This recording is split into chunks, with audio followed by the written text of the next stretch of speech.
Well, the well-documented horrors that happened at a boarding school on the Seneca Nation was the subject of a conversation between the governor and the president of the Seneca Nation. As Channel 2's Claudine Ewing reports tonight, Governor Kathy Hochul is expected to apologize for the past atrocities.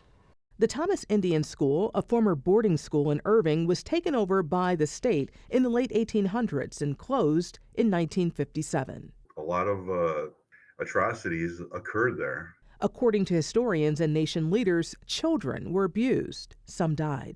Dealing with the past has to take place in order to have a foundation to move forward. Last year, President Biden offered an apology on behalf of the nation for the federal boarding schools after indigenous survivors told their stories to the federal government. By the governor agreeing to come and apologize for the state's role at the Thomas Indian School is a huge event. He says it will help heal the nation and improve relations with the state.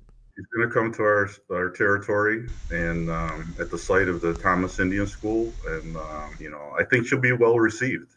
I think for a leader to come and acknowledge and apologize for something that happened all these many years ago, and she said, it's the state's moral responsibility to acknowledge and apologize for what had occurred there. I asked President Seneca why this is important. That school was operated by the state of New York to basically strip our people of our identity.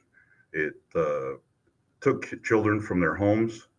It put them in a school. They didn't have contact with the parents. The parents couldn't contact the children. The parents lost their parental rights. Intergenerational trauma is a term you will often hear on the Seneca Nation about that school. We have to deal with the past to be able to move forward in the future.